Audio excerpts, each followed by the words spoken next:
Well, good morning, good afternoon, good evening to all. On behalf ICCL ICOMOS IFLA, NatureCulture Working Group, and IFLA Heritage Working Program, we organized this double webinar to join all of these representatives of different organizations and of our ICCL group, joining theory and practice, nature culture, future, and heritage practice. Elizabeth Bravett, will express some welcome words. With us, Elizabeth, please. Hello to everyone around the world. I see Helen Wilson from Australia and people from all over the world. Professor Singh from India, Michelle Pratt from France, just to name a few. There are many of us on the call this morning. We're looking forward to an extended webinar today of 2 different sessions. The first in the morning will be an international perspective, and Anna will introduce the speakers, but we've got some very renowned international speakers, and then a group of speakers from the ISCCL directly, and talking about these issues of the relationship between heritage and the nature culture. It's a pretty broad brief today, so we're looking at an overview and some really interesting discussions about how these issues relate to nature culture. With that, I welcome everyone to this webinar, and Anna will introduce. Thank you. Thank you very much, Elizabeth. And I will introduce the first speaker, Professor Dr. Roland Lin from UNESCO, a Sino-French city planner and art historian. Roland Lin is currently a program specialist in the Asia-Pacific unit of the World Heritage Center at UNESCO headquarters in France. Within the World Heritage Center, and together with the director of the World Heritage Center, he coordinates UNESCO cultural heritage safeguarding projects in Central and South Asia, while also following closely the conservation of World Heritage cultural landscapes. His work includes the Silk Road World Heritage Serial and transnational nominations, the Bamyan Valley Preservation Project in Afghanistan, and the Lumbini Birthplace of the Lord Buddha Preservation Project in Nepal. With us, Professor Roland Lin. Thank you very much. Before sharing my screen, I just want to sincere thanks the ICOMOS IFLA International Scientific Committee for Cultural Landscape to organize this webinar and to invite us to deliver our experience. And also sincere thanks, Anna, for your kind organization to put this all together. And also, I just recall that last September 2025, I was quite honored to be invited by IFLA, International Federation, Next Architect for 2025 Global World Council and the World Congress held in Nantes, France. I think it was September something. Most of you may attended, and I recall some discussion with the president of IFLA, Bruno, which will be with us today. During the Congress and the Council, I was invited to deliver UNESCO activity for cultural landscape. And then following this, I got a working lunch with the current president of ICOMOS IFLA. I said, in Nantes, Miss Elizabeth Barbeck encouraged me to present similar presentation. So the topic today, I will use, may I select my window? Can you? I will try from my side, but I'm not sure whether it can be done. If not, maybe Anna will be kindly help. Can you see my window? No, it just a flash. We had it, and now nothing. No? Yes, we can No, see your nothing? window. We saw it in a flash, Can and you then see? it disappeared. We can see the screen, I think. Yes, we Can can you see see the the screen. Yes, we can. Just share. Is it okay now? Most of the screen, yeah. No? No. No. So in this case, can I try again?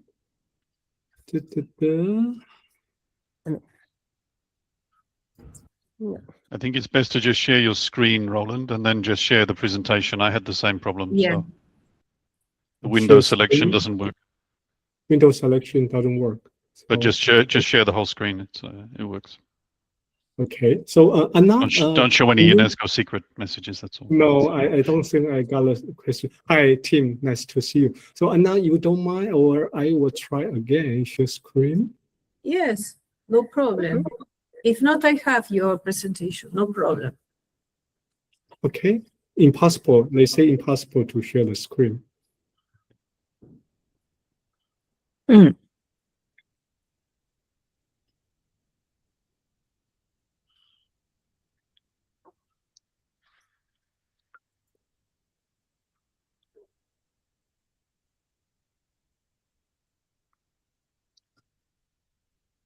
Strange.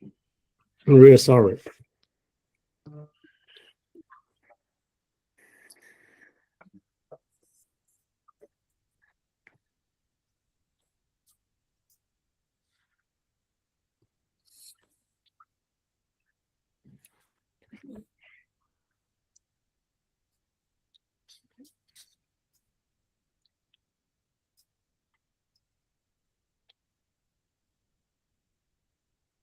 No, I'm not sorry. He said impossible for share screen from my side. Okay, I will.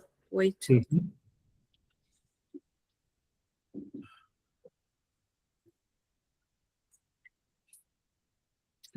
Wait.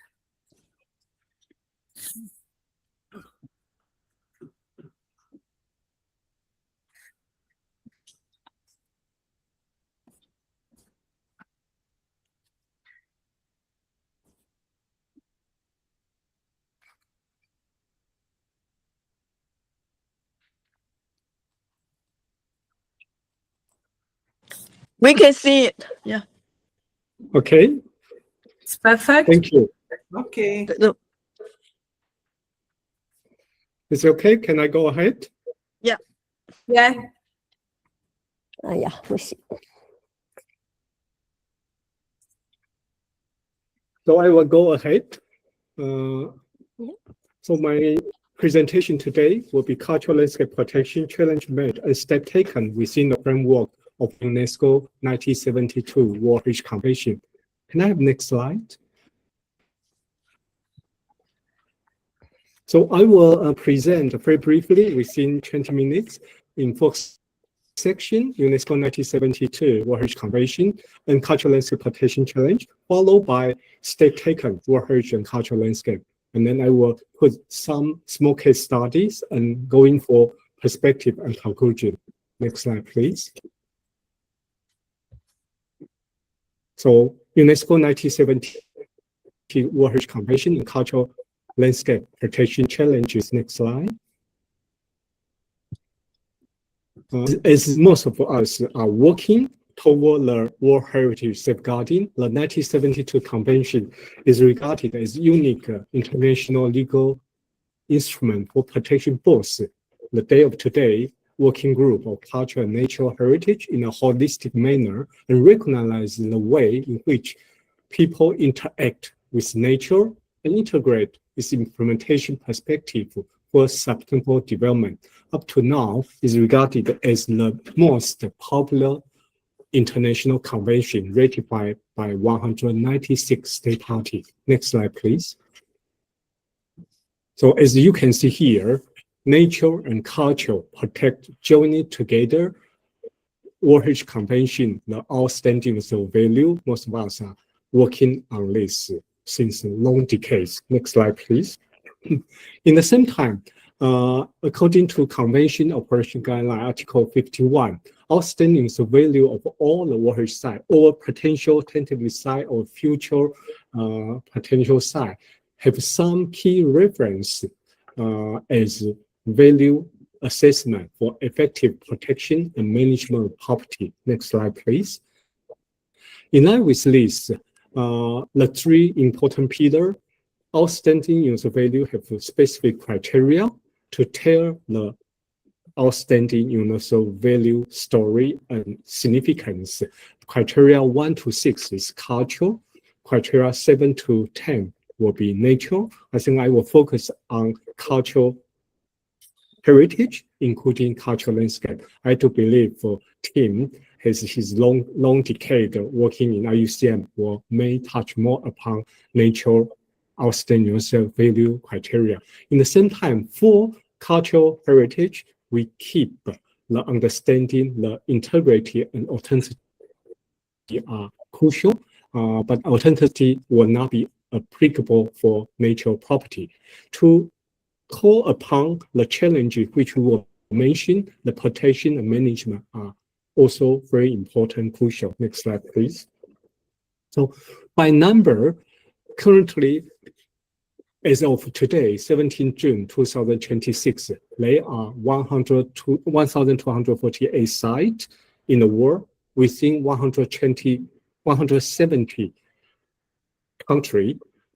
Among the state parties, there are 26 countries don't have in their territory World Heritage Site, including Bhutan, the small kingdom in Himalaya. In case study, I will mention the case study of cultural landscape. Some of ISCCL colleagues has been already shared this experience, but I hope to share with you again today. Next slide, please.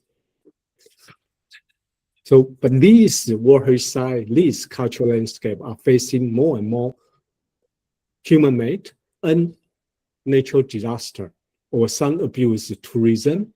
And particularly, I think today we are facing global challenge of conservation in front of climate changes. Next slide, please. So they are armed conflict and war, earthquake, and other natural disaster, including recently I saw several Nepali colleagues are here. 10 years ago, 2015, the devastating earthquake in Kathmandu Valley, or some pollution, poaching, uncontrolled urbanization, and unchecked tourism development. Next slide, please. And as mentioned earlier today, climate changes and severe weather is more and more put into consideration. I do believe most of us are aware. IUCN World Heritage Outlook 3 published in 2020 put climate changes is one of the greatest threat to nature World Heritage Site, including climate changes. Next slide, please. State of conservation, the desirable state of conservation of World Heritage Site, there are 13 indicators, including climate changes, which are putting our consideration, the conservation, preservation challenges are in front of us. Next slide, please. If I may to put, next slide, yeah. I may to section 2. With these challenges, with this World Heritage Convention as a framework, what are the steps already taken in line, particularly for cultural landscape? Next slide, please. So earlier in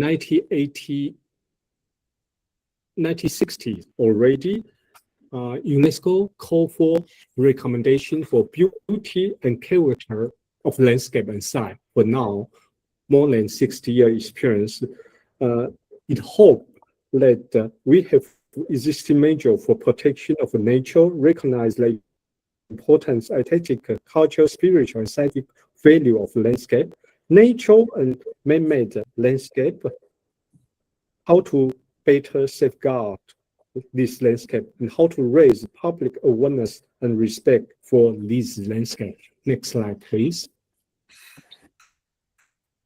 And in line with this, within the World Heritage Convention, 20 years after convention implementation, the new category, cultural landscape, calling interaction between humankind and its own nature environment, has put forward.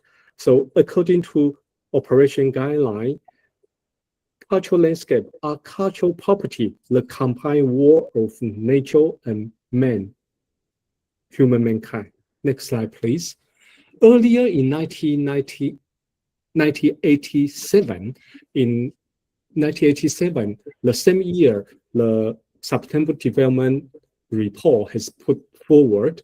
In the World Heritage Committee in 1987, the proposal to combine cultural and nature preservation, not separate, has been already discussed in 1987 World Heritage Committee.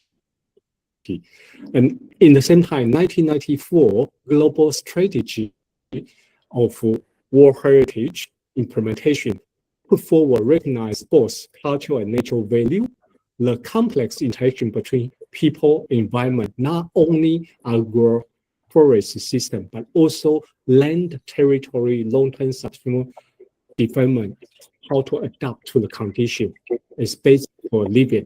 In the same time, put forward more and more spirituality and traditional way to protect ecological and biodiversity value. Next slide, please. In line with this trend, cultural landscape is cultural heritage in World Heritage Convention. Some are mixed side, but majorly is putting forward as outstanding university criteria 1 to 6, as mentioned earlier, or cultural heritage.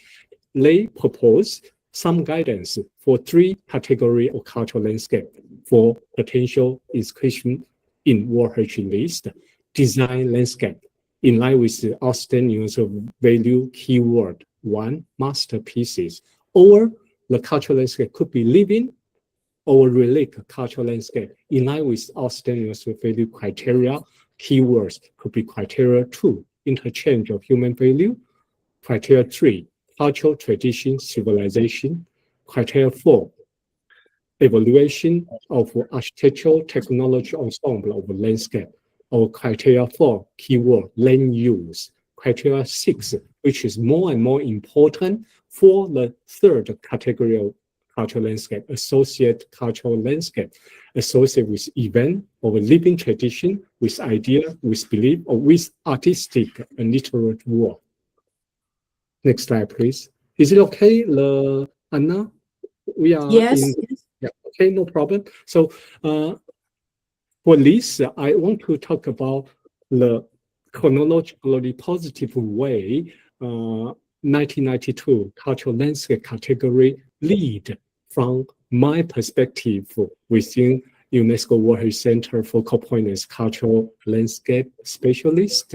This is helpful to go to 2002 Budapest Declaration for 4C, and then later on in New Zealand, the 5th C, community involvement, which was celebrated in Kyoto 40 years after World Heritage Convention implementation, credibility, conservation, capacity building, communication, and community involvement. Next slide, please. In 1992, the category World Heritage landscape category put forward, and in operation guideline, this cultural landscape management sustainable use has been put into operation guideline, and in line with 1994 World Heritage Global Strategy, and we move about Budapest Declaration on Cultural Heritage and Natural Heritage to call for sustainable development, not only preservation of cultural and natural heritage, but also could be positively contributing for 3 pillars of sustainable development: social, economic, and environment in the quality of life of our community. Next slide, please. So this is within United Nations Sustainable Development Goal, SDG, Target 11, make city and human settlement inclusive, safe, resilient, and sustainable. Particular Target 11.4, strengthen effort to protect and safeguard the world's cultural and natural heritage. Next slide, please. In the same time, important, I think, all other speakers may focus on the convention. World Heritage Convention 1972 are among international biodiversity-related convention. Next slide, please.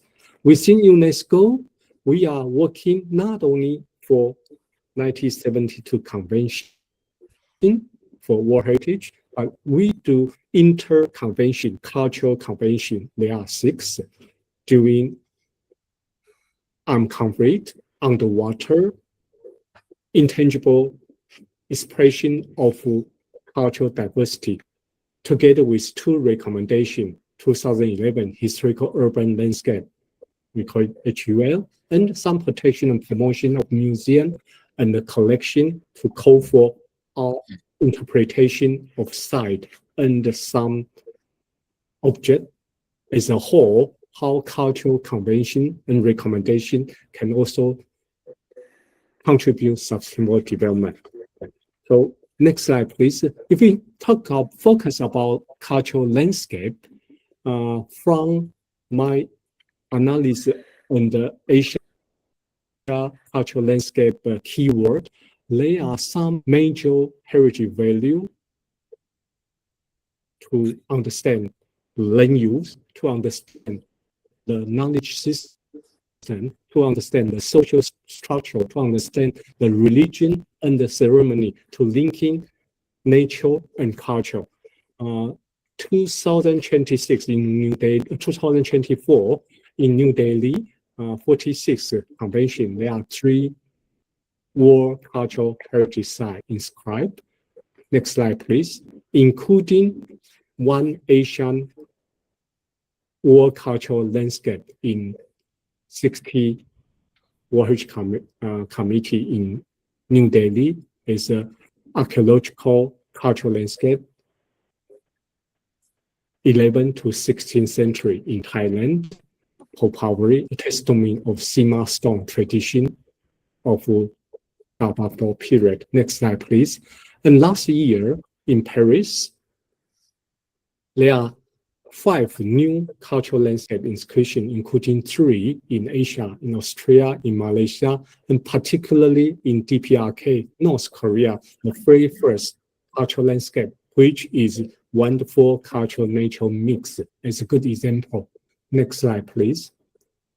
So as a whole, in line with global strategy, the World Heritage Site number, we are looking particularly comparison the global World Heritage Site and cultural landscape. Globally, currently 134 cultural landscapes inscribed, representing 10.74%. Within Asia, there are 31 among 306 World Heritage Sites, representing 10.13%. So they are quite balanced. Next slide, please. And then global strategy from exception monument go for larger scale territory. As you can see from this map, sorry, maybe it's very small, but we are very pleased to see in Europe the cultural landscape among the 134 sites quite well representative. In Asia, still is ongoing process. Unfortunately, in Latin America, in Africa, it seems quite less representative. Next slide, please. So this is the step taken.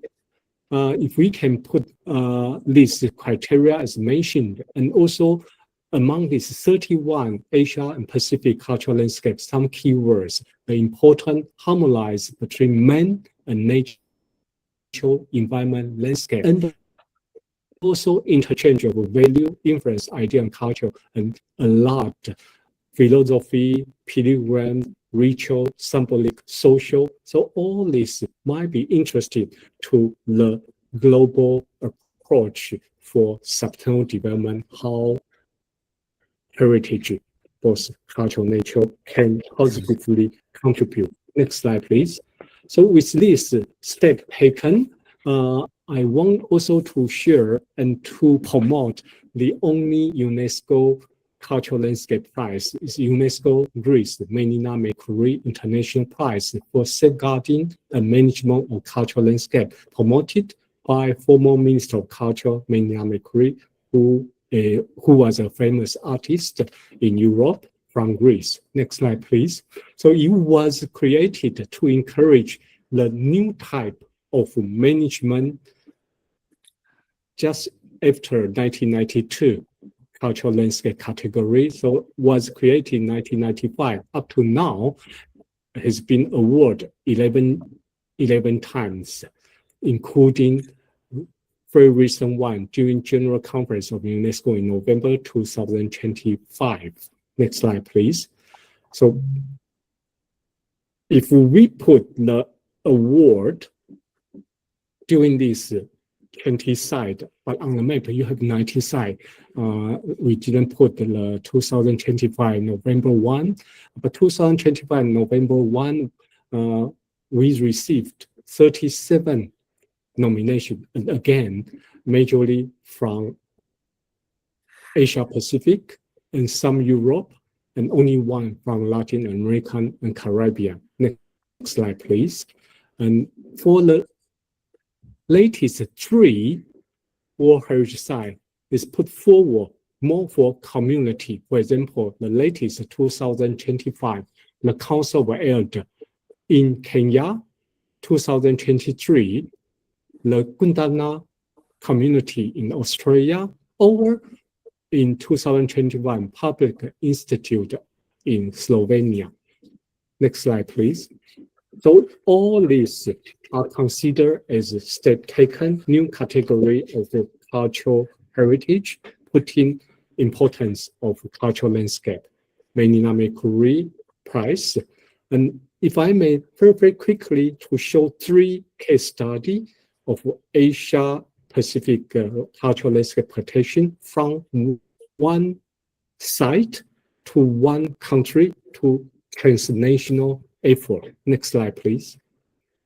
So the first case study is One Valley. We mentioned and we understand quite a lot intentional destruction. Unfortunately, in 2001, immediately 2003, the cultural landscape of Bamiyan Valley and archaeological remains was inscribed in World Heritage List, but in the same time, list in danger, as we mentioned in the first section, challenge, conservation challenge. UNESCO, together with Afghan authority and international experts, international community, including, for example, ICOMOS Germany, Japanese expert for mural painting, Italian Ministry of Environment for the wonderful geological mountain slope. But in the same time, next slide, please. We are working together how larger territory, nature setting, including very minor but symbolic landscape upgrading, irrigation system enhancing, and in the same time put forward a master plan from cultural heritage-led perspective, Bamiyan Cultural Master Plan. Next slide, please. So the idea is, besides the inscribed 8 component site of Buddha niches, some archaeological, both Buddhist and Islamic remains, which in this triangle, the red color are the 8 component as serial cultural landscape Bamiyan Valley. But in the same time, focus also put into the national protected monument. And the third one, Uncle, the vernacular local value. The most important is how is the territory Bamiyan Cultural Master Plan this landscape value nature setting as a whole to accompany the outstanding value of a component site. So this is quite interesting reflection, still ongoing, still challenging. Next slide, please. Another I want to mention a case study of one country, Bhutan. Until today, there is no World Heritage Site in Bhutan, but still they are coping with the new category of cultural landscape. So we are invited together with some Japanese, Indian, and some other country experts to work with them the very first act of heritage Bhutan, which is interesting that in their preamble of this Bhutan Cultural Bill 2016, still under parliamentary monk body and His Majesty's final approval, in their preamble that Bhutan's uniqueness lies in its cultural landscape where tangible and intangible cultural heritage and nature coexist harmoniously. Next slide, please.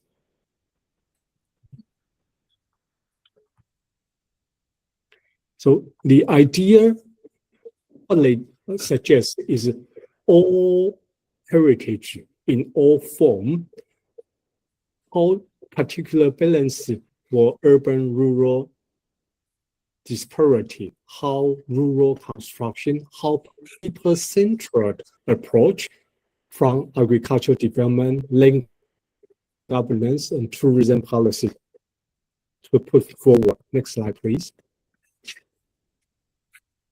And which we are in good place as a research laboratory and also in theory to put in practice, because luckily the cultural landscape, people-centered management changes, cultural nature linkage is quite linking to their national development philosophy, growth, national happiness, 4 pillars: environmental conservation, good governance, preservation, and promotion of culture, and sustainable and equitable social economical development. Next slide, please.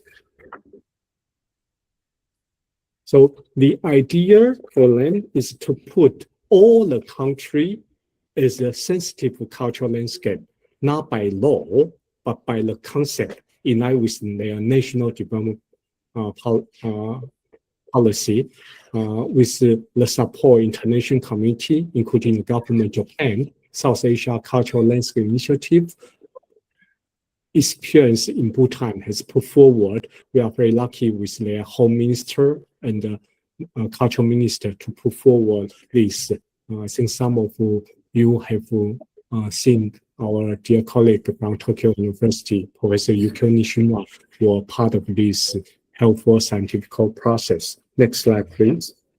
So the last case study, very, very quickly, is transnational, challenging this heritage route or heritage corridor of Silk Road, the huge territory, more than 25,000 square kilometers and more than 7,000 kilometers distance. How to put this natural, cultural, and heritage site component into understanding. We have quite a lot scientific, intellectual interpretation, documentation, and understanding. Next slide, please.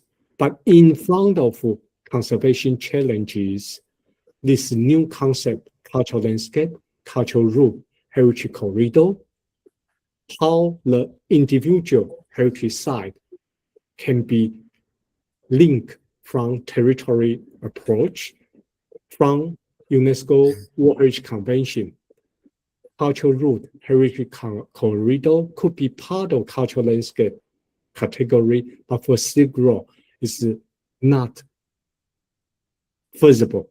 So the site will be proposed for series of heritage site as cultural heritage. But most of the component, we are encouraging the concerning local authority, country concerned expert to consider most of the site, their conservation should be regarded, managed as a cultural landscape approach. Next slide, please.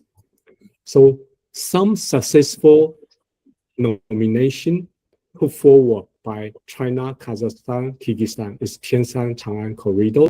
Another successful nomination by Uzbekistan, Tajikistan, and Turkmenistan, Zahaban-Karakum. Both of them are not considered as cultural landscape or heritage site, but as cultural heritage. Most of the components we are encouraging how to conserve, manage with cultural landscape, nature, cultural combined approach to avoid emergency rescue caused by different project and infrastructure without prior analysis, diagnosis, and impact assessment, and then consider more generally from the conservation of cultural landscape, historical route, and heritage site on a larger scale with the enforcement of historical territory and memorial place, because some diplomatical approach for infrastructure is happening. So how this can be positively to accompany or to prevent emergency rescues if interpretation documentation has been put forward with good analysis, diagnostic, and impact assessment. So these are the three very quick case study. If I may go for the conclusion and perspective. Next slide, please. Next slide. So very quickly, whether these could be regarded as some reflection, heritage preservation and regeneration is not only monument, not only building, people-centered consulting process, landscape, how value-oriented preservation can put forward sustainable development, an interdisciplinary approach for heritage regeneration, social, economical, environmental as a sustainable development pillar. Next slide, please. And globally, there are some other ongoing process. Next slide, please. Yes, wait. Sorry. No. So the idea is from policy support, from design of methodology, from technical guidance, capacity building, international cooperation platform, the sustainable development perspective for cultural nature, and also for cultural landscape preservation. Next slide, please. And from Asia Pacific perspective, there are 5 approaches really require interdisciplinary to proceed with understanding of cultural landscape, to determine the approach and methodology to study of cultural landscape in Asia from element of cultural landscape in various system of representation. It could be from historical point of view, cultural point of view, territory point of view, in the nature setting, and people-centered community, social, human being approach. These 5 approach seems all require link it together. Next slide, please.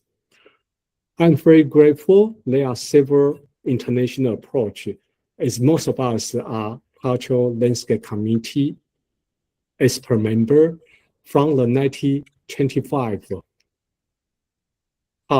Seoul to talk about cultural landscape as a result from the medium of nature, from the social group as agent. We are putting 1972 convention interaction between humankind and its natural environment.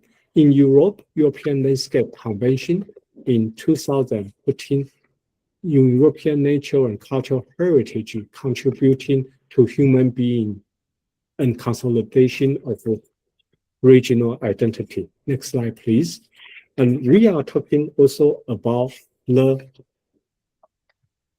FAO Food Agriculture Organization, this global important agricultural heritage system since 2002.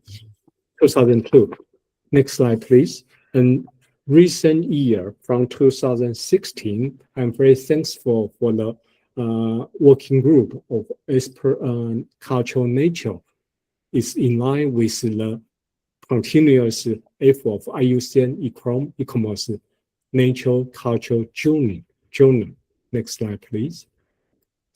I still remember in New Delhi, ICOMOS General Assembly, December 2017. At the very beginning, we put forward the importance of this nature culture journey, and I'm very thankful for former president of IFLA ICOMOS. I think Patricia O'Donnell is also with us. She already encouraged that this will be also important part. I just realized the slide on the left also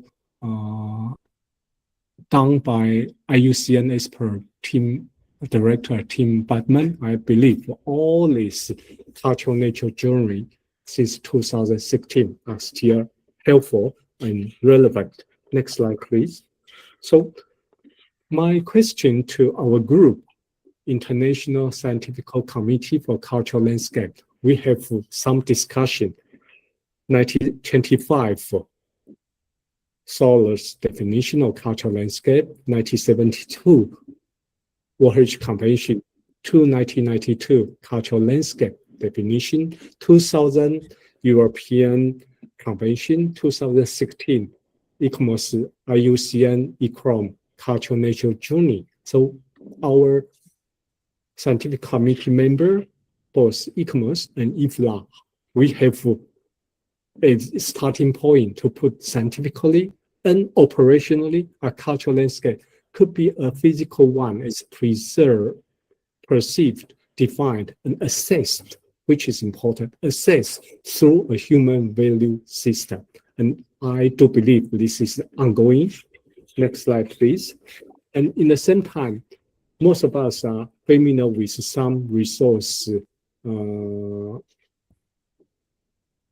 publication, particularly in UNESCO World Heritage paper linking to cultural landscape. And here I also want to emphasize, I think Michel part France ICOMOS ISCCL member is here. The paysage culturel de Lago Bastonia Méditerranée is still very relevant.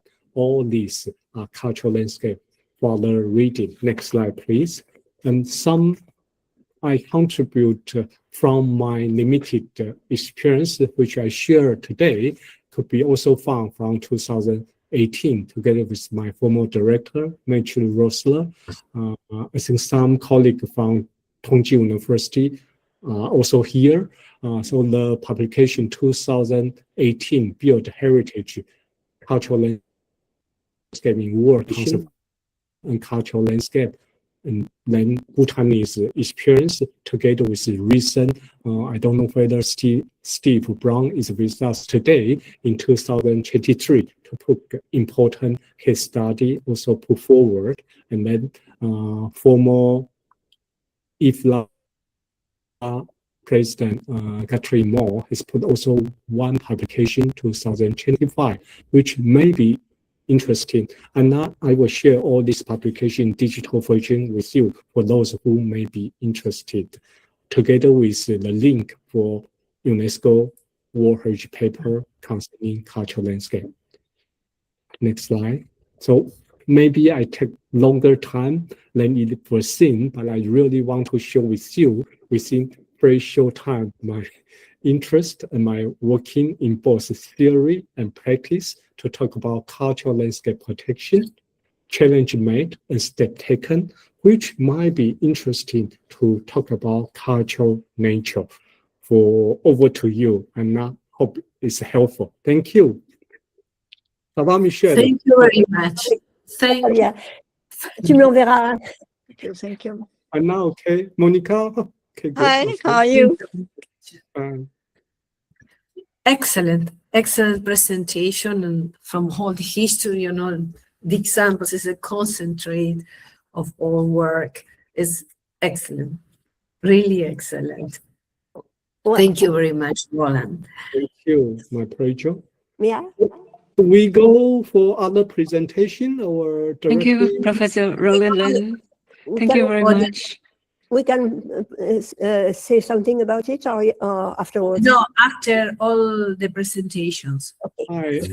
Hi, Venerable Monica from Lumpini. Yeah, you are here. Okay, sorry, just say hello. Okay, so Okay. Well, now the so I don't need to respond anything now. I'm Later. online. Okay, later. Okay. Later. Michel, attends un peu. Oui, j'attends. Thank you. Now it's time of IFLA organization presentation. Bruno Marquez is ill today, and Nadine Bitar will be with us representing IFLA. She is president of the Middle East region of IFLA. Nadine Bitar, chain managing partner of Baladia Catalyst and Secretary General of IFLA Middle East MENA, native woman leader that was involved in the planning process of more than 45 large-scale projects, and advisor on urban policies, strategies, and programs for Abu Dhabi, Riyadh, Dubai, Sharjah, Makkah, and Jeddah cities. Her mission is to catalyze the transition towards livable, sustainable, resilient, and innovative MENA cities. As a recognized global top voice in sustainable urban development and recognized United Nations expert, Nadine Bitar actively addresses audience in key international and regional platforms organized by United Nations, World Bank, GCC Council, Arab League, MEET, and others. She was convened and delivered peer learning, knowledge sharing, and capacity building workshops across the United Kingdom, Tanzania, Indonesia, Malaysia, India, Kazakhstan, Kuwait, Egypt, Jordan, Saudi Arabia, and the UAE. Well, with us, Nadine.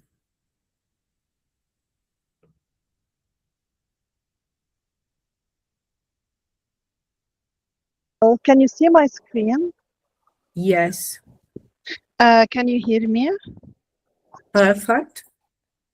Okay. I'm not sure if the screen is right, but I'm going to just thank you for having us here to talk about IFLA. Unfortunately, Dr. Bruno was due to present this. Due to his voice, I will be presenting on his behalf. It's my honor to represent him in this very, very important group, which I also met when I went to the IUCN conference in Abu Dhabi. There was a very good, very big session on heritage and nature under the UNESCO Convention. So for us, IFLA is a united landscape architecture profession, and that's the goal that Dr. Bruno has been working towards since he took presidency. The second part of IFLA is that we have expanded the landscape agenda to include nature protection, to address biodiversity loss, but also to talk about the impact of human activity on our landscape. And IFLA is very much needed because as an international non-governmental agency, we represent the landscape profession, we develop and promote the profession, and we ensure that we have high standards professionally and on an education level in order to steward the 100,000 members we represent, in fact, we estimate that there is more than 2 million landscape architects around the world that we are targeting with 1 million certified across multiple regions. IFLA has the Africa region, Asia Pacific region, we have Europe, Middle East, and of course, America. And for that, we are very proud of the diversity of the 82, but also now 83 country organization that we represent. Of course, our vision is to be a leader internationally and to focus on certain principles. And these principles have been collaboratively driven by multiple discussions on multiple levels across the organization. And they really talk about the DNA of IFLA as it stands. We have hit multiple milestones. We have defined what is landscape architecture with the International Labour Organization. We have developed programs that are very specific. We have also represented landscape community in the Rio Conventions, UNFCCC, UNCCD, and of course the Biodiversity Cup. But also we are signing partnerships with international organizations such as UN Habitat. We are actively also trying to work with partners on multiple thought leadership and really elevating the agenda that we have. Our global focus is around a defined area. First, climate action and biodiversity, but also health, well-being, and nature-based solution. We do adopt community participation and drive it across different approaches. We believe in the power of technology to enhance our design through evidence-based approaches. We, of course, talk about our intersection with the agriculture sector, ensuring food security, but also we cherish traditional knowledge and we promote participatory approaches, but also engagement and inclusion approaches and stewardship of the indigenous populations and practices. In terms of climate action and biodiversity, just for me to continue, are you hearing me well? Yes, we are hearing. I hear you, but the slide is the presentation is It's not clear. No, it's okay, but it's in a little, and I don't know how to. Okay. It's good you told me. Let me see how can I make it better. Can you give me one moment to Wait. Okay. to You do just- something? We should put on the whole screen, yeah. Yes. Yes. No, that's not it. Or just switch your phone to the landscape, not the portrait. Yes, that's another way. Just give me 1 moment. I will stop sharing and I will change the. And thank you for telling me. I didn't know. Thank you so much. Type. Let me see now if this works. Okay, I'm going now to share my screen. Perfect.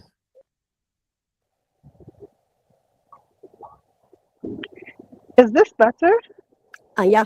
Yes. Okay, excellent. Yes. Oh, Excellent. great. Okay, so I was in climate action and biodiversity, and I was talking about we need to drive climate action beyond emissions, and biodiversity has a much broader climate focus because it links also to resources and how we can preserve the systems that support landscape in a way that drives not only climate mitigation, but also climate adaptation. And as you know now in Bonn, I was virtually attending the Bonn climate negotiation, and climate resilience is really now more and more important. As for health and well-being, we do believe in IFLA, in the nature power of healing. And landscape architecture has the power to integrate nature into urban spaces, enhancing mental and physical health outcomes for communities. It's not only limited to cities or regions. However, this is where it's most needed, and that's why we mentioned it here.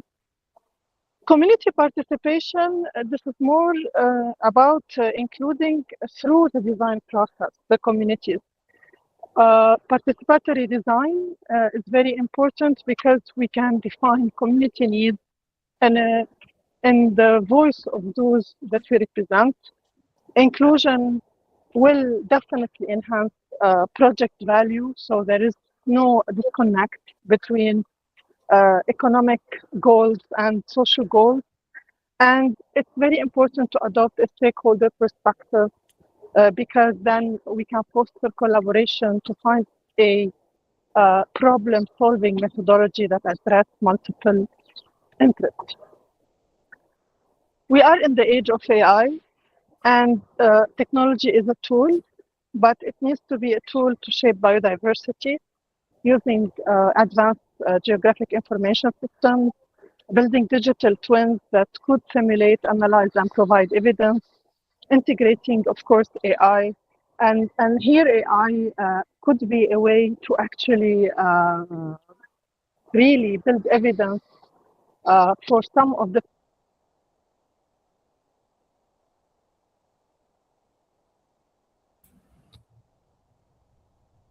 We can't hear you, Nadine. Maybe. We lost. She's gone. She's not online now. No, I understand. I am asking her. Wait. I suppose maybe she has not. No.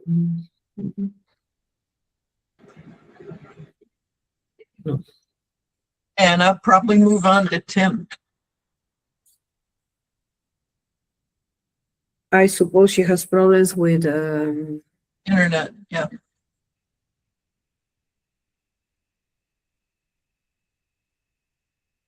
Okay. Well, she didn't respond. If not, we will continue with the next. Not to we wait 1 minute. If not, we will continue with the next presentation. Well, wait a minute.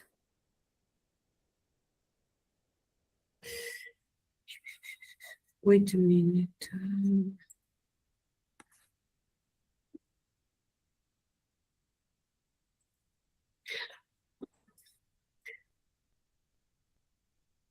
Meanwhile, I will present, because I don't know what's happened, I will present the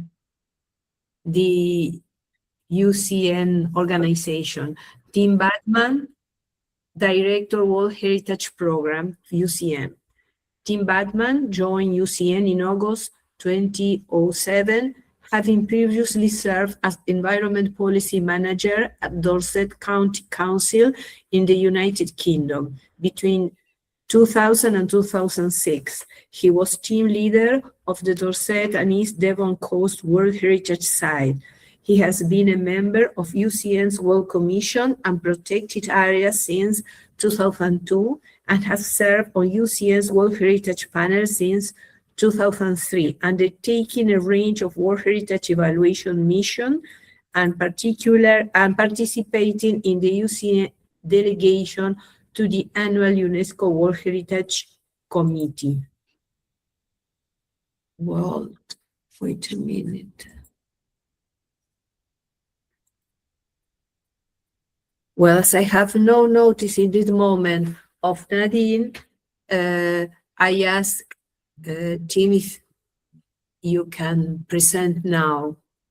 Sure. Yeah. Please, Yeah. With can you? pleasure. Let me just try to make sure this works. Yeah.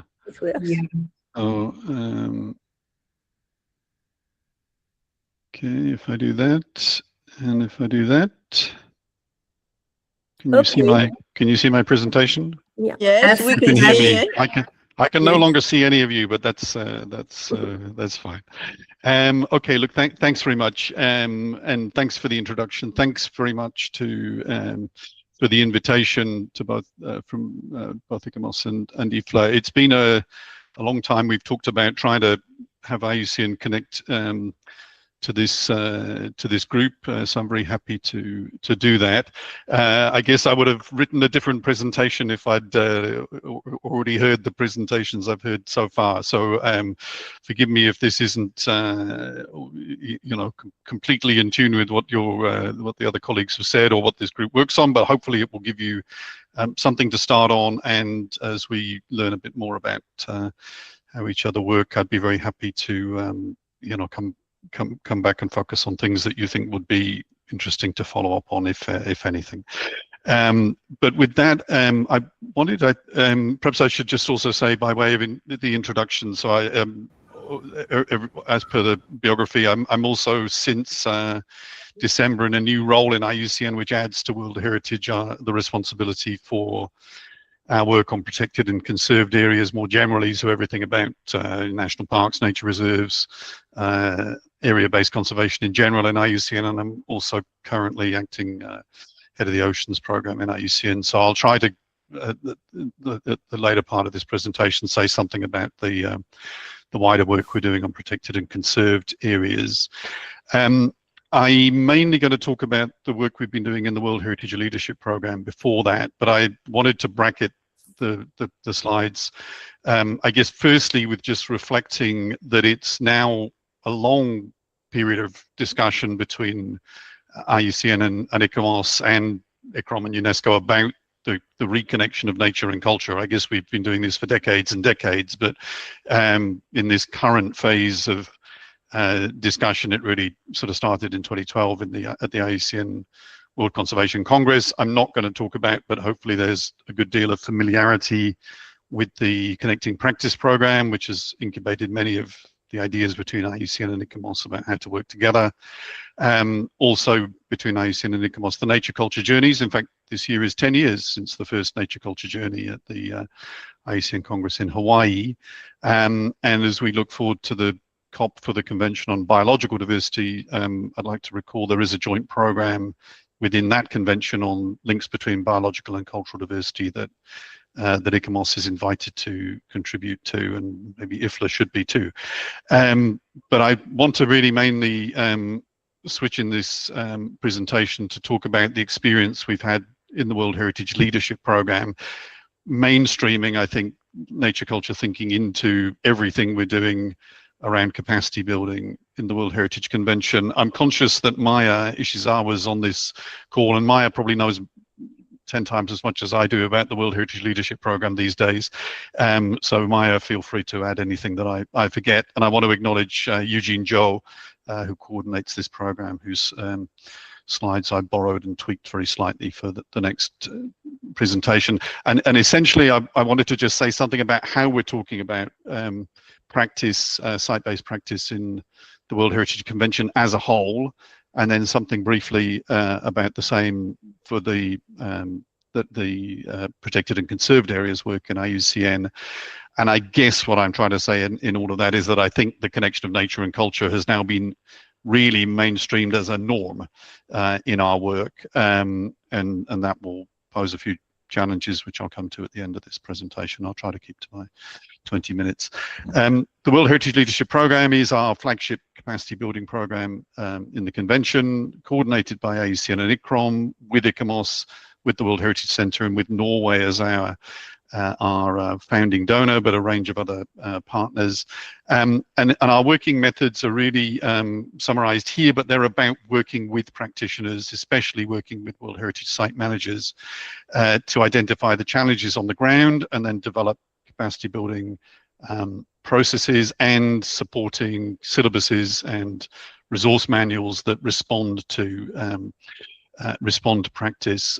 This is, I guess, the one slide I've allowed myself that's maybe a bit more on sort of theory and philosophy, but is reflecting on what I think we see as a continuous journey, transitioning from a sort of sense of what we're really interested in is materials and species, through to a focus on World Heritage properties and much more focus on values and ecosystems, and now a much more rounded approach to heritage that's based fundamentally on people-centered and place-based approaches. That's where we've ended up. I'm sure folks in parts of ICOMOS Australia are probably thinking, thanks guys for catching up with us 30 years later, but I think we see this as the journey that we've been on, to move from a sort of narrow focus on protection to a broader focus on conservation, and now beyond conservation into wider management.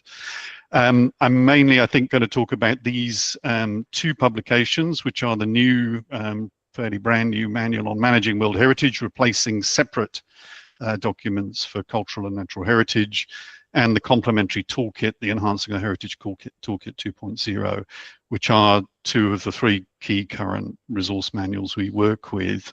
I'd like to thank Tarek Abul Hawa, I think mainly for this slide, who's one of our major resource people in the World Heritage Leadership Program. And I'll try not to take too long reading these slides out, but this slide tries to summarize sort of what has changed in the approach between the previous capacity building approach, which kind of manifests the values of the advisory bodies and UNESCO in talking to managers, and the new single manual. But essentially everything is now an integrated nature culture approach. The focus is place-based, so not just site-based, but going beyond that. I'll say something about that in a few slides' time. It's people-centered, so recognizing communities aren't just stakeholders, they are really the instrumental actors, and in a way what was just said by Ifla, we fully endorse. A recognition of the centrality of rights in our work on heritage, the need to be much more concerned about governance and how institutions and decision taking is organized, and a systems approach to management. I'll share the slides later to not spend too much time explaining this. Other changes, so we've moved from, well, we now have a toolkit, which I've already mentioned and I'll say a bit more about, which is designed to be useful for cultural and natural sites, and not, as we previously had, just a toolkit for natural sites. There's a major focus on understanding change in World Heritage systems, positioning our work in heritage sites so that we can see it's responding to global challenges, including delivery of sustainable development, and then understanding that our focus on heritage values needs to not only be about outstanding universal value, the reason a site is on the World Heritage List, but recognize all of the different values that are concerned. And lastly, a much stronger focus on monitoring. I'll move to a few slides to unpack some of those points, but these slides try to summarize the main changes. The place-based approach is where we're anchoring this work, so recognizing places are not just about heritage values and attributes, but they're about people and communities, they're about a context, they're about places that provide services and benefits, they're places where you need to understand the whole geography of where you're working in, and they're places that face many threats, concerns and issues, factors affecting the property. So really just trying to take the lid off the old approach of a site within its boundaries, to a place which includes the heritage site is the approach we take. And then the focus is beyond the place, the understanding of place, to focus on these three components: governance, management processes, and results. I'll just, I guess, try to say a little bit about each of those, but not do justice to what the program is trying to say on those. But the first, as I think I've already said, is to change the perspective. So we're not only concerned about outstanding universal value, we remain completely concerned about outstanding universal value, but we look at wider significance and other significant values. The second is we understand with some precision the geography of what we're working in, both the attributes and the distribution of attributes that carry our heritage values, but also the importance, but also the limitations of boundaries that we put around heritage, both for the site and the buffer zone. So the next part of a place is to sort of escape from that. And I think I've already said to then sort of position heritage in a context which will always have an ecological and environmental aspect, will always have a wider cultural aspect to it, a wider social aspect to it, will always respond to economic and financing requirements, will always be working in some sort of political context, and invite site managers to situate themselves in that type of nexus.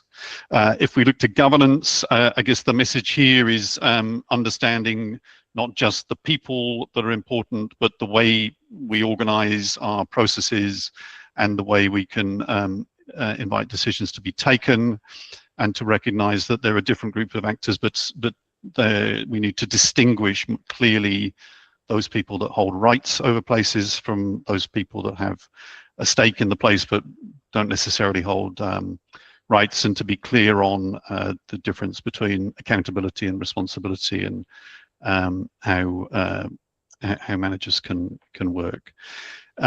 With management processes, again, I'm just skimming this to give you a flavor of something you can read in the resource manual, and please join our courses.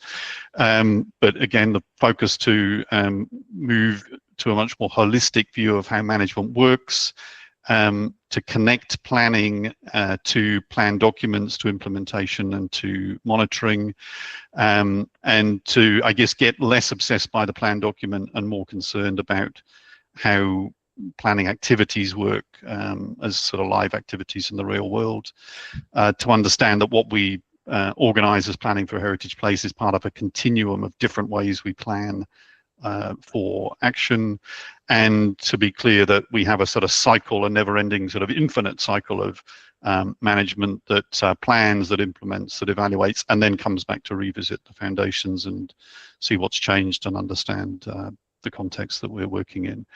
And then lastly, a major focus on understanding how monitoring needs to be done, so we can focus on what I guess I'm going to come to as the last speedy explanation of this, which is a clear focus on results, so that we know we make a difference, and we know we can deliver for heritage, deliver for people, and then think about how what we're doing can lead us to continually improve the work that we're doing. So with a focus on results, the key point is to understand that we're needing firstly to know, is this place maintaining its values? Not just are we doing nice things, but can we really see we have an impact? And we need to be distinguishing between outputs and outcomes. To explain what we mean by that, it's not enough to say we're doing work with the fishing communities, but we need to know that the work we're doing has an outcome in terms of better results for heritage, better results for nature conservation in this instance. If I just move briefly to introduce the Enhancing Our Heritage Toolkit. So this is this was a pre-existing toolkit that had been created by the IUCN World Commission on Protected Areas. We've completely sort of revamped this, working with both cultural and natural world heritage areas, and also with an IUCN framework, which I'll mention in a moment, the IUCN Global Standard for Protected Areas, to create a toolkit which we think is now a good means of offering approaches and understanding of how how management can be improved and evaluated, that's relevant across the World Heritage System, not distinguishing between nature and culture. And so it includes these 12 different tools across different parts of the management cycle that we offer as one means to invite managers to engage in improvement.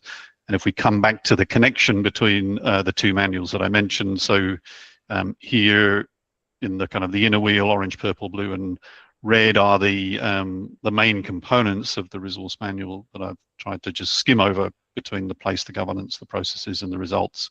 And we have tools available in the Enhancing Our Heritage Toolkit for almost all of these different aspects of management, with the exception of a bit more work to be done around the services and benefits that heritage provides.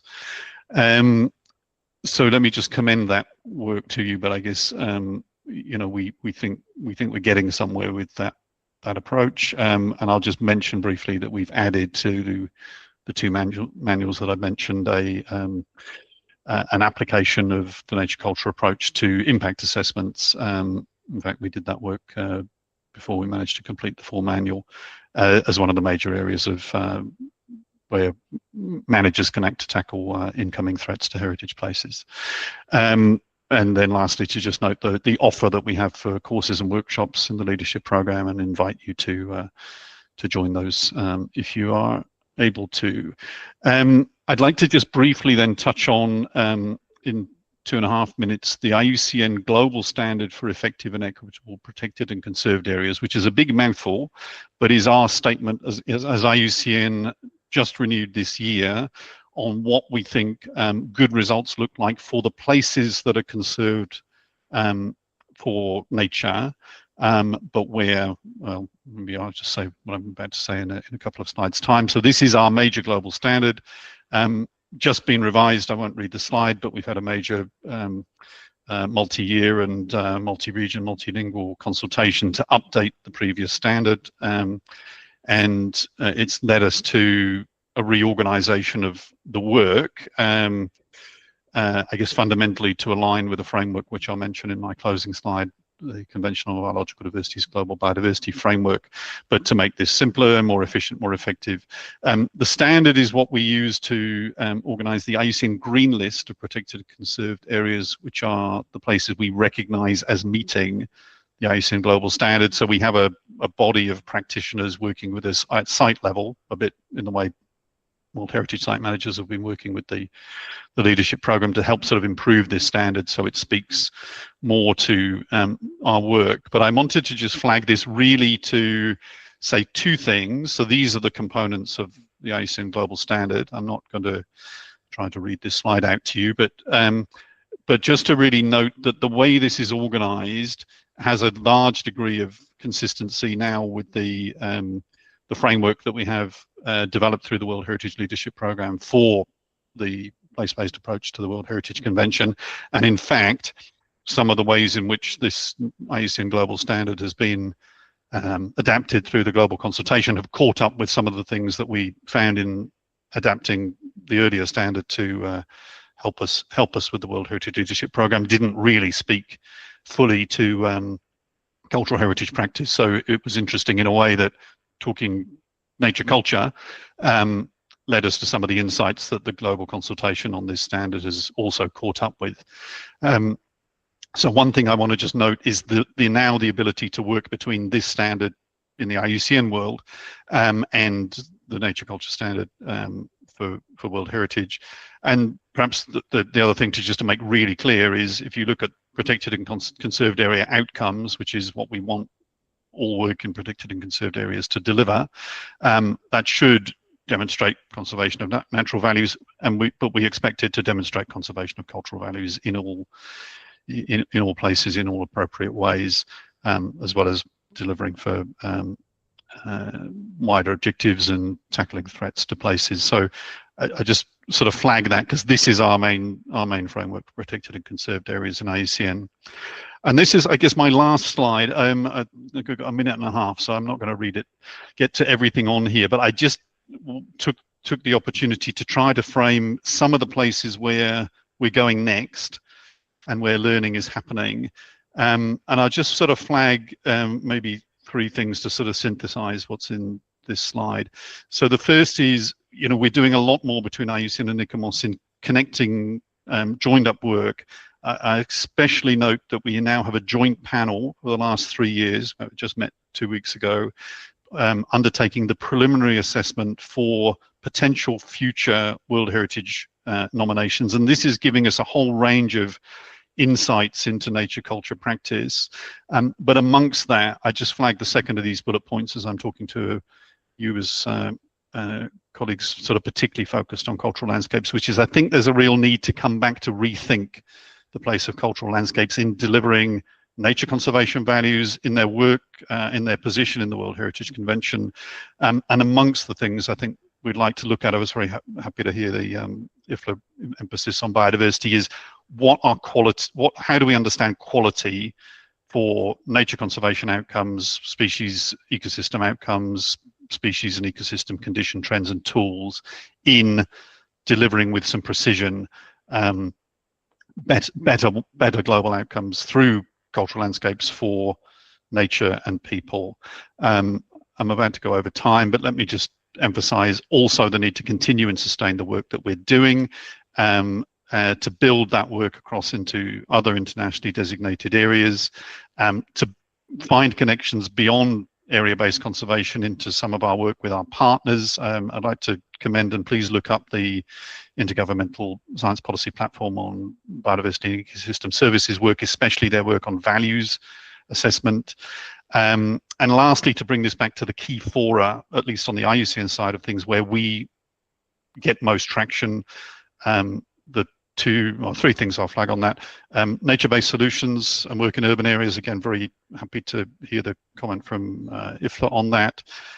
Secondly, the work of the Convention on Biological Diversity, which recognizes diverse worldviews, other effective area-based conservation measures that are not traditional protected areas, the elevation of indigenous and traditional territories, a NatureCulture summit at every time the CBD meets. And then lastly, to note that next year, 2027, will be IUCN's once every 10 years, in fact, once every 14 years since the last one, 13 years since the last one, our major event on protected and conserved areas, which sets our agenda for the next decade. And we would really like ICOMOS to be there. Those bullet points, I guess, are a little bit my invitation for a longer discussion. But with that, I will, as I'm already a minute and a half over time, close. Thanks very much, Anna, and thanks again for the invitation. Thank you very much in the name of all the team. Excellent presentation, team, and we can understand, have all a whole understanding of all the work of the organization. And Naveen, please, you can finish your presentation, please. And we have yes. more time for discussion. Yes, of course. Thank you so much. I'm not sure where I stopped because I was talking and suddenly I went out. So can you direct me where I stopped for those of you who were there? Was I in? Was I in this? No, before. Before? No, it was the participation slide. Yes. Community participation. Here, Yes. here. Please, if I got cut out, Yes, please let me know. Okay, right. So for tech design, it's very important. We think that technology is a tool to enable biodiversity. And for us at IFLA, we believe there are multiple uses and multiple tools. One of them is, of course, mapping through geographical information system.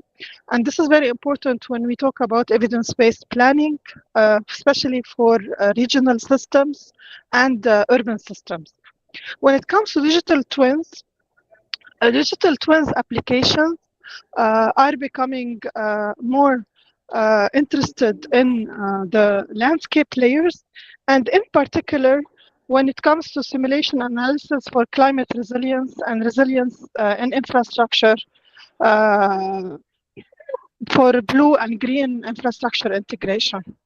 For AI, here we have different applications, but in particular for landscape architects, this is more about enhancing the efficiency of design and efficiency parameters.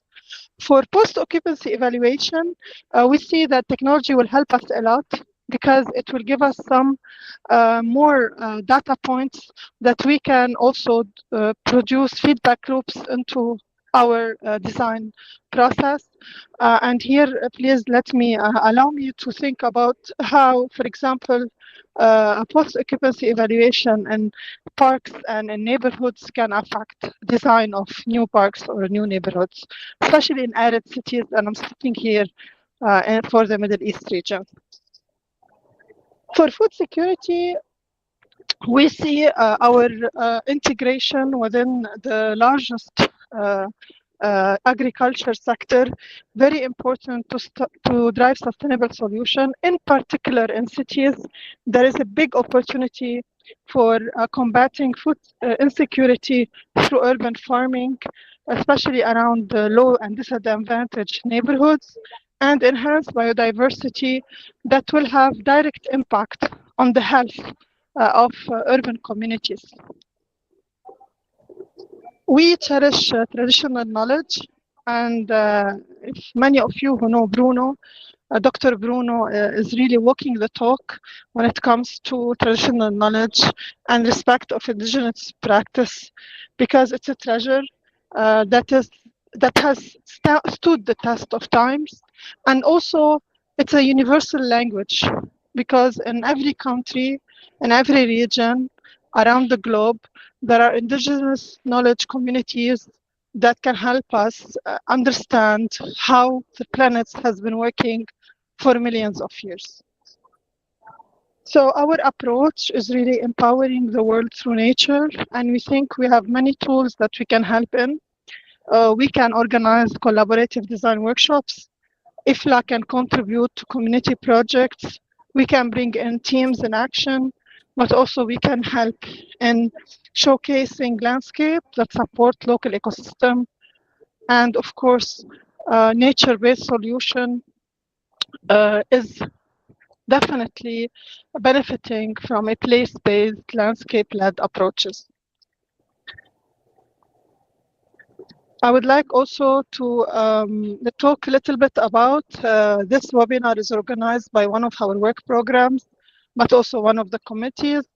We have 18 work programs in IFLA across all topics, and these topics have been generated according to the most urgent issues and challenges that will face society, planet, and economy in the coming 20 years. They are very much aligned with the Sustainable Development Framework of international organization, and they tackle multiple topics. Each work program has a director and co-director, and in this instance, can you hear me still?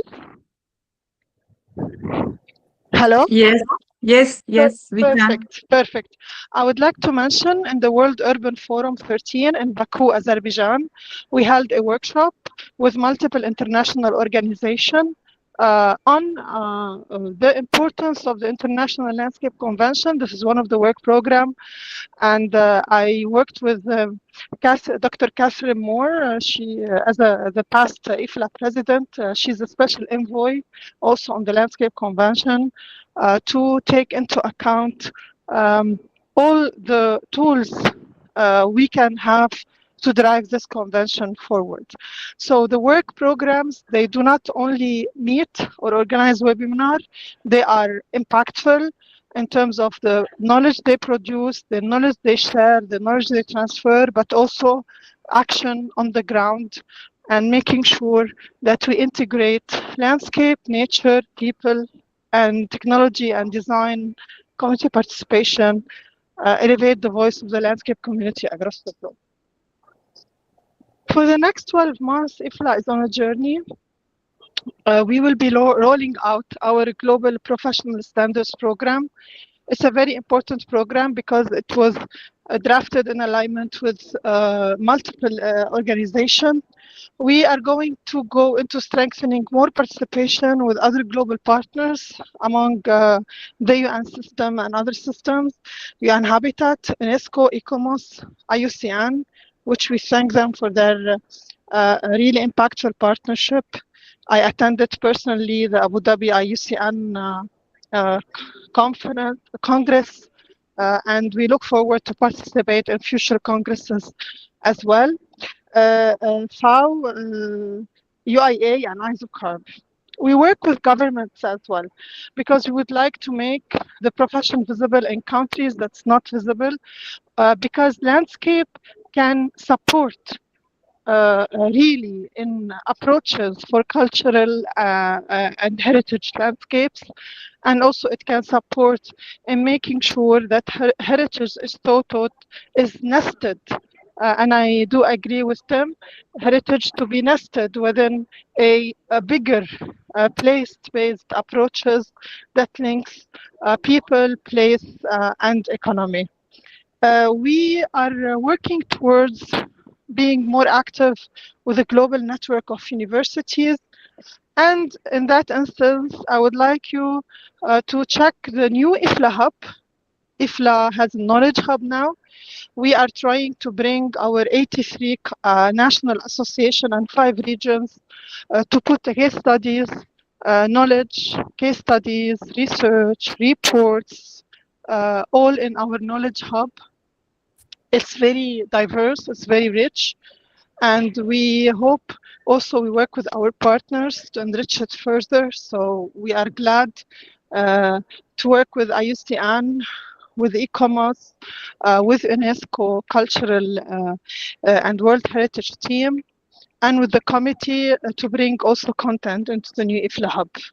We have already engaged with the World Urban Forum. We're now planning our engagement for COP30 happening in COP31 happening in Turkey, UNFCCC, UNCCD COP in Mongolia, but also the other biodiversity and other COPs that will happen as well.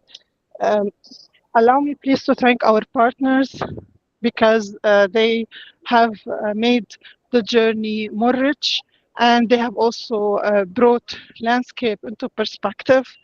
And we look forward to two major milestones.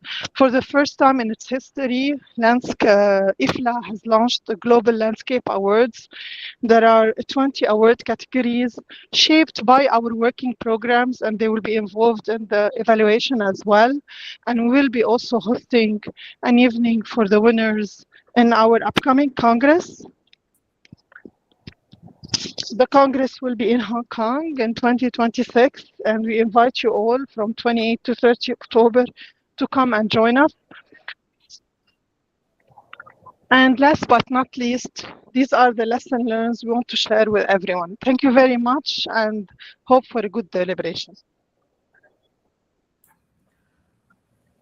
Thank you very much, Nadine. Thank you for the presentation. Well, excellent all presentations. Thank you to be here. Thank you to join us. Well, now we will open the discussions, contributions.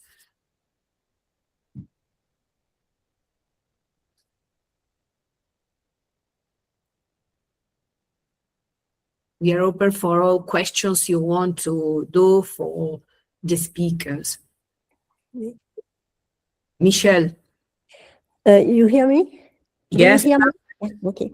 Well, I have been involved in cultural landscape since many years, and I participated to the Budapest Congress about which Roland has spoken.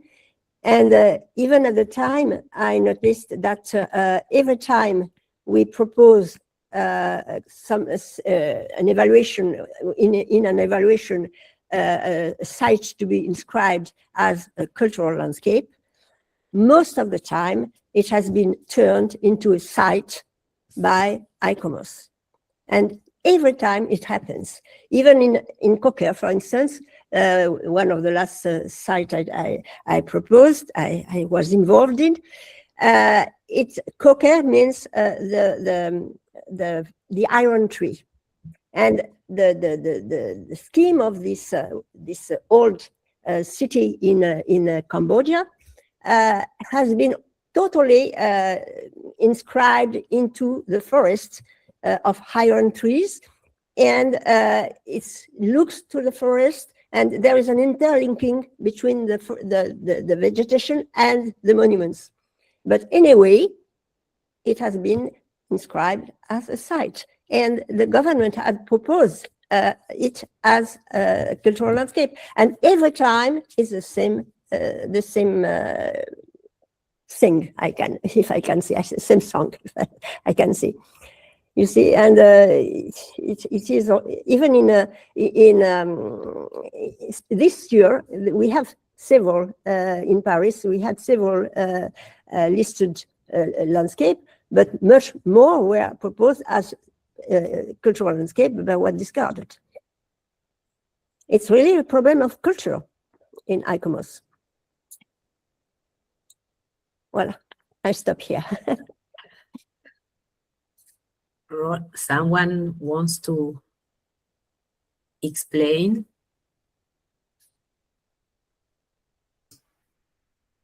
Yang Chang?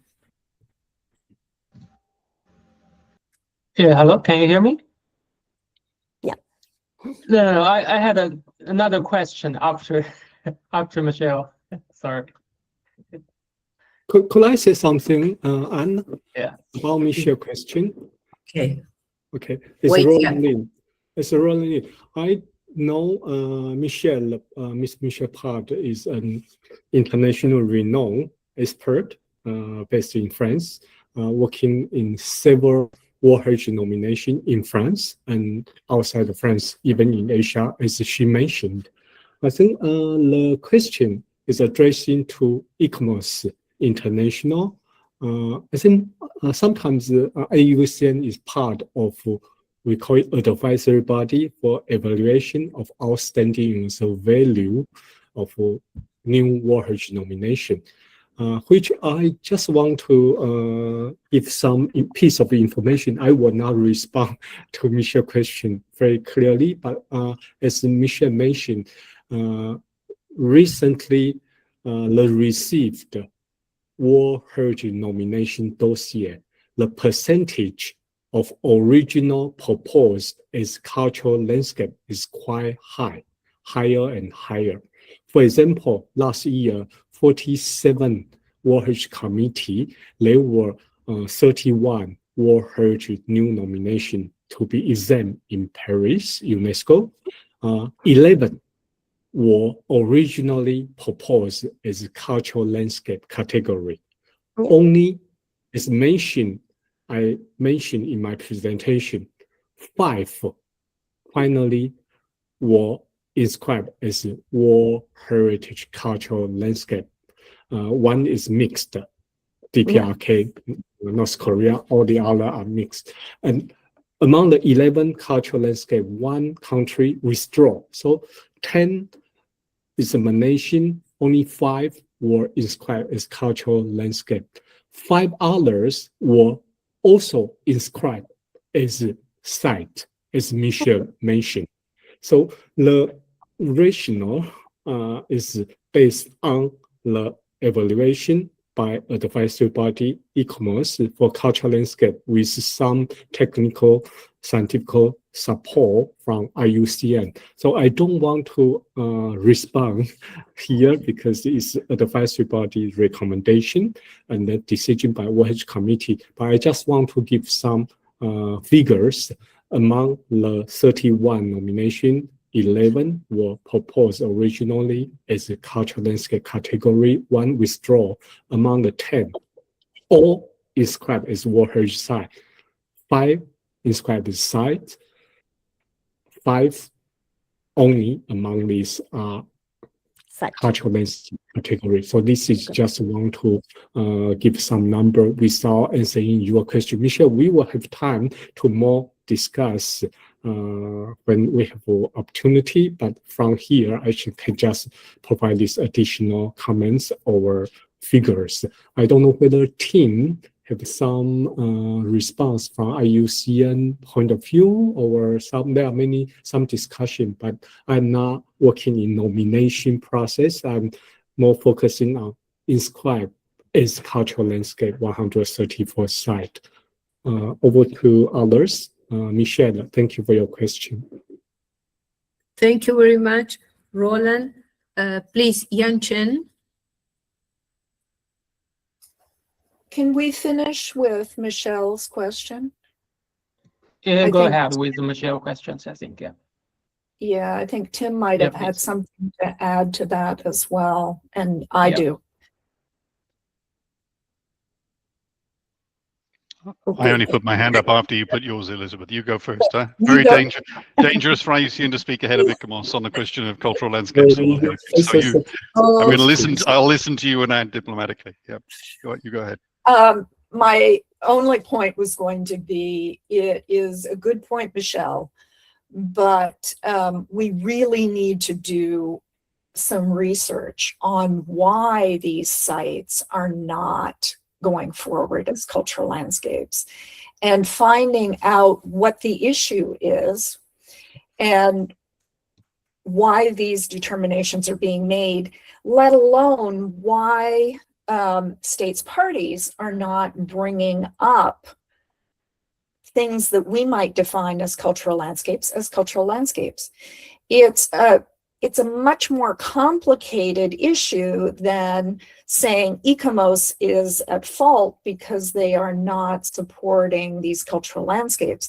I think when you start digging into the dossiers on these sites, you can see that there are many issues that come up and many issues that are documented in the deliberations. So there's a lot of material there that is public material that we can begin to look at and identify whether there are problems with the definition of cultural landscapes, and whether there are additional ways that we might recommend going up through the chain of command for looking at and evaluating cultural landscapes. So I just want to say, I think this issue is important, but it's also complex. Yeah. Thank you, Elizabeth. Shanxi. Actually, my question is just to follow like Elizabeth, because I find some dossier, as Roland already mentioned, are the issues are more and more complicated and far more than our understanding of a cultural landscape. So that's I want to, maybe Roland can give us more information. Did you find the trend changing on the value and the attribute of the dossier, and did you think it's more and more complicated and too wider than the cultural landscape idea we consider? Thank you, Chunxi. But maybe Tim want to add something which I and Elizabeth mentioned to Michelle's question. Tim, over to you. I can add. I just had my hand up, but I only put it up after Elizabeth put her hand up, because it's there's not many more dangerous things for IUCN to do than to comment on cultural landscapes in an ICOMOS meeting if ICOMOS has got a difficult question. But I suppose the serious. So in my list of bullet points in the last slide, I sort of put the flag for the need to sort of rethink the place of cultural landscapes in nature conservation and the way World Heritage cultural landscapes sort of fit in with that. My read, having sort of followed this with IUCN's sort of advice to ICOMOS, is I think there's just a difference between how we understand cultural landscapes as cultural landscapes and how you understand a cultural landscape when you put the World Heritage in front of it. So broadly, what I think is happening, and the reason probably, Michelle, for the issue is the places that you're talking about are cultural landscapes, but ICOMOS is assessing that it's not the cultural landscape that is the reason for the site justifying outstanding universal value. So that's why we see something which is certainly in some cases being a source of tension between IUCN and ICOMOS, but we see this sort of very beautiful integrated pattern of traditional agricultural practices and areas with high biodiversity supported by co-evolved traditional agriculture. But the ICOMOS evaluation will say, but what we want is the farmhouses, the routes between the farms and the stone buildings, but that other stuff might be a buffer zone, but it's not. We don't think the cultural landscape is sort of very special or different. And I think there's some challenges there about what's exceptional, what makes an exceptional traditional interaction rather than the normal, rather wonderful, very specific traditional interaction which happens in many places. So I think there's the challenges, and we've had this conversation informally, so be happy to have it more fully with ICOMOS. I think Elizabeth's suggestion of a research project to unpack this issue is a very good one. I think to approach it from evidence and practice rather than sort of polemic and impression. I'm a bit of a polemic and impression person when I get the chance, but I do think my sense is, to be the provocative version of what I say about it, is I think when World Heritage created the classification of cultural landscapes at the time, it was an innovation, and now I think the World Heritage definition of cultural landscapes lies behind leading practice for cultural landscapes. So somehow that seems to me there's a need to sort of rethink what we're talking about. And recognize that we want a cultural landscape approach in many more places than the places that would be recognized as OUV for a cultural landscape. I mean, broadly, everywhere's a cultural landscape. So somehow the good points of cultural landscape practice, which we can see in this discussion, are points of alignment between IUCN and IFLA and ICOMOS, should be what we focus on, and then we fit the values arguments into that context rather than the values arguments sort of driving the discussion. So yeah, I'll shut up at that point, because otherwise I'll run even more risk of saying something that will come back to haunt me in another meeting. But there we are. That's what I think, and it's a great question. Thanks for raising it. Anna, can I say one additional very quick? As I mentioned, I'm more focusing on already inscribed cultural landscape 134, which represent more than 10% of World Heritage site per now. My concern is my encouragement in line with what Elizabeth mentioned for the new nomination, or Michelle mentioned the recent nomination is quite only as a site, not as a world cultural landscape. This is one important task that maybe is interesting, but I'm more concerned about management of cultural landscape, which is challenging. Some cultural landscape is still production, like Champagne, the wine production in France, for example, and how to manage this already inscribed cultural landscape. So this, I think, this is interesting for our ISCCL group and also working group Cultural Nature to look into. But also other site not inscribed for the OUV approach as cultural landscape. For example, the two serial transnational nation of Sigro, they are not inscribed as world cultural landscape. But major component site, from my perspective, they should manage, preserve as cultural landscape approach. So this is also one thing, maybe the NatureCulture working group and the ISCCL together with ICOMOS IFLA expert team can also, in line with Elizabeth mentioned, for some research approach, management issue should be interesting. Of course, Chongxi, your question, this is also in line with how the group, Elizabeth, might be call for another small group meeting, how to think more. From now, I think we leave as it is for Michelle and Chongxi's question. Over to you. Is it okay? Over to you, Anna. Perfect. Thank you very much. Monica Kuo. Well, I have a question. Like Tim just saying, we don't have to hesitate about the change of the preservation, but we should really taking care of the management, how we change face to the management. So today, I think the topic is nature and culture. Actually, to me, to us, as a landscape architect society, nature and culture actually is a holistic entity. It's one thing, two sides. So if today we're talking about the stress for cultural landscape, we have a climate change, we have a biodiversity loss, but today also we are facing the war. So as our like ICOMOS, IUCN, or even IFLA, how can we face to this kind of consequence after the war, the World War?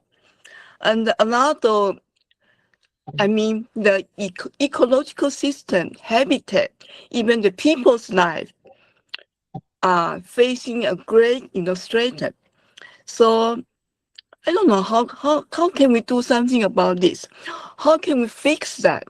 Or maybe we cannot prevent, but we have to slow down, eliminate, or mitigate for this. So I agree, Elizabeth said we need a very good foundation for all the scientific database and the scientific evidence in the data bank to persuade the whole people. I think the stress we're facing today is really extraordinary to me or to us. So maybe we are landscape architect, but we are not just a single professional. We should be facing to more wide spectrum as a holistic ecosystem, as well as a human ecosystem.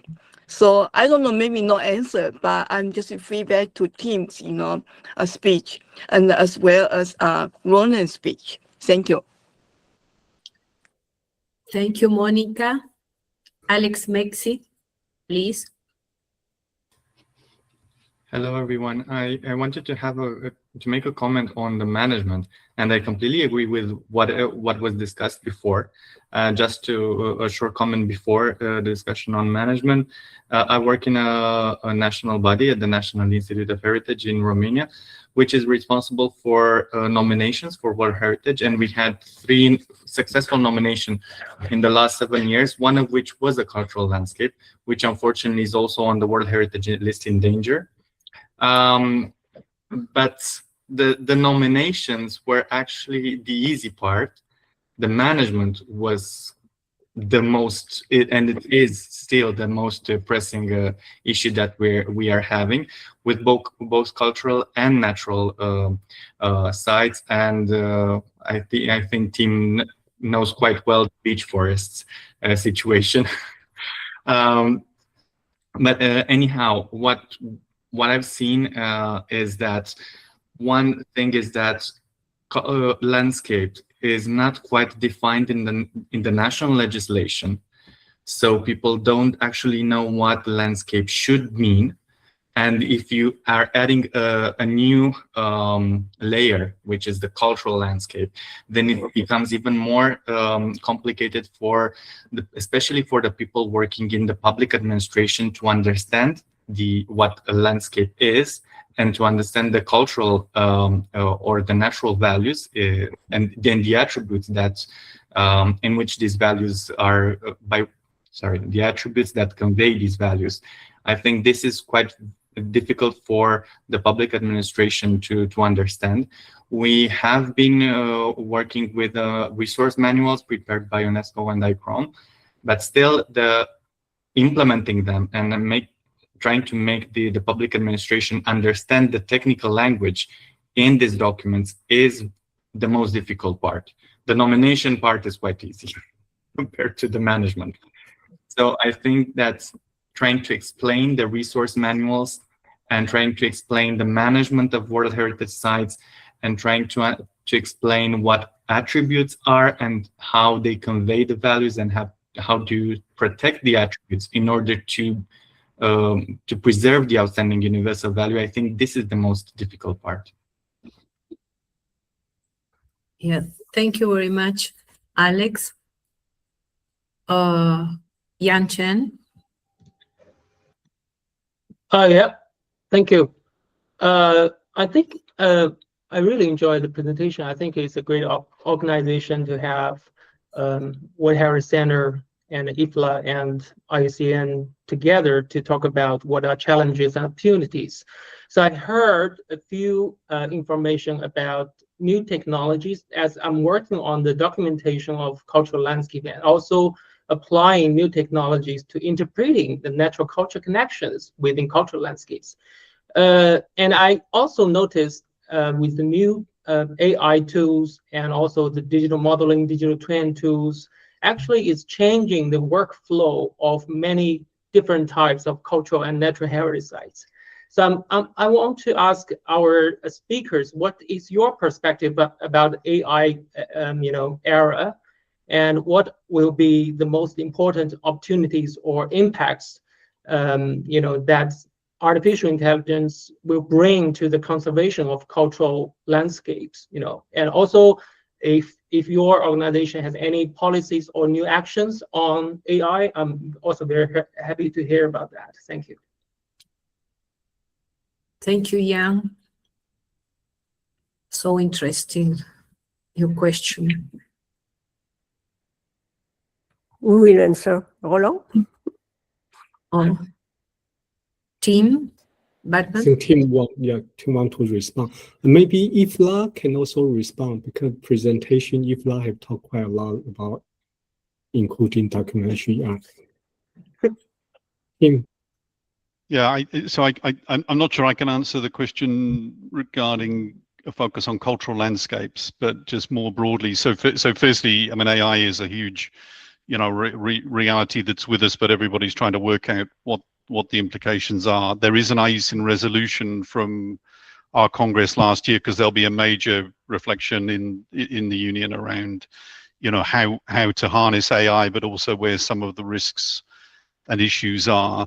And maybe the one, so I'm not at all the right person to talk about this, but if there's people in your network that want to sort of engage on AI, then, we've got colleagues that are, specialists. But the one thing so far that has been a comment around the experience of IUCN with AI, which has been mainly, I think, related to our databases on species, notably the IUCN Red List, is sort of I guess the main aspect to that is the importance of managing the use of AI with, this sort of AI that you can create with your own data set that you're managing, rather than inviting AI to basically sort of scrape your data and come up with its own answers. And they've looked at the answers that AI is giving on species conservation, and they're very wrong. I mean, they're sometimes right, but sometimes wrong, but they're not giving good quality controlled information. Whereas if we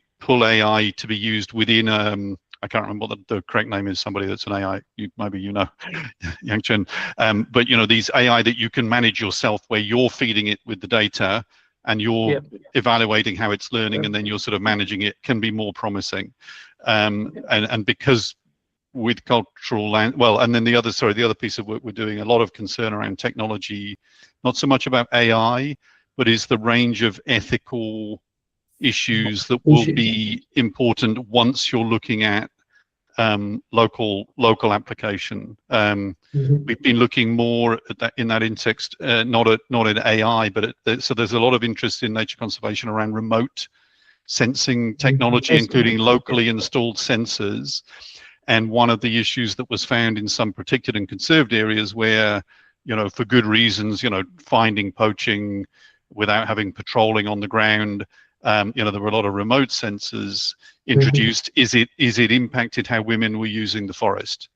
Because suddenly the forest was no longer a sort of a private space, but you didn't know where the camera was that was sort of looking out for poachers, but it was looking for sort of anybody that was doing anything in the forest. So there's definitely a series of potential unintended as well as intended consequences that need to be thought through in the use of technology in general. And I'm sure AI would be, bring questions around, intellectual property, all the concerns around Indigenous people's rights to Indigenous people's knowledge, and this just sort of tendency for ethics-free scraping of everybody's data to feed AI models, which is clearly, problematic ethically, but from at least this a bit of evidence I was understanding from the red list, IUCN doesn't give us good results. And everything we're talking about here has some of the, has a lot of complexity to it. So the need to manage this will be important. Yeah, I hope that helps. Thanks. Yeah, thank you. Thank you very much. Well, now it's 2-hour session. So interesting. A lot of things to think about that, and more questions that will appear from all of these important presentations. And we will close now, and we will open in 1 hour the second webinar, and we continue to different presentation and then another discussion and contribution. Thank you very much. Thank you very much for all the presentations. Are excellent, really. And I suppose they were so useful for all of us. Thank you very much. Thanks, Anna. Thanks, everybody. Thank you. Real pleasure Thank to you, join. Anna. Thank you. Thank you. Bye-bye. Thanks.